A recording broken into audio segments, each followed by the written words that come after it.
प्रथमतः मी आपल्या माध्यमातून राज्य सरकारचा आभार मानतो की त्यांनी आमच्या मागणीप्रमाणे राजेश कावडे सरांची नेमणूक केली आहे। त्याबद्दल मी राज्य सरकारचा मी आभारी आहे। दुसरी गोष्ट म्हणजे आज 3 जणांना खरं तर न्यायालयीन कोठडीमध्ये रवानगी झालेली आहे।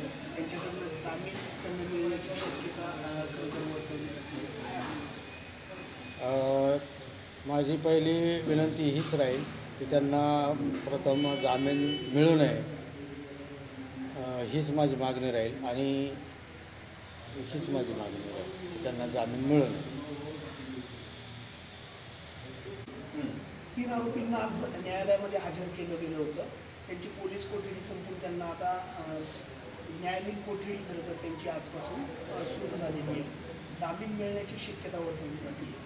नाही, या 3 आरोपींना प्रथम कठोरात कठोर शिक्षा व्हावी, माझ्या मुलीला न्याय मिळावा, हीच माझी विनंती। आणि दुसरी गोष्ट, यांना जामीनही मिळू नये आणि हे जरी जेलमध्ये गेले तरी माझ्या सर्व भगिनींना, कारागृहातल्या सर्व भगिनींना एक विनंती, यांना जसे दुसरे आरोपी आहेत तसेच आरोपी, त्या आरोपीप्रमाणेच ह्या आरोपींना त्यांच्याशी वागणूक मिळावी, ही माझी कारागृहातल्या भगिनींना ही माझी कळकळीची विनंती आहे।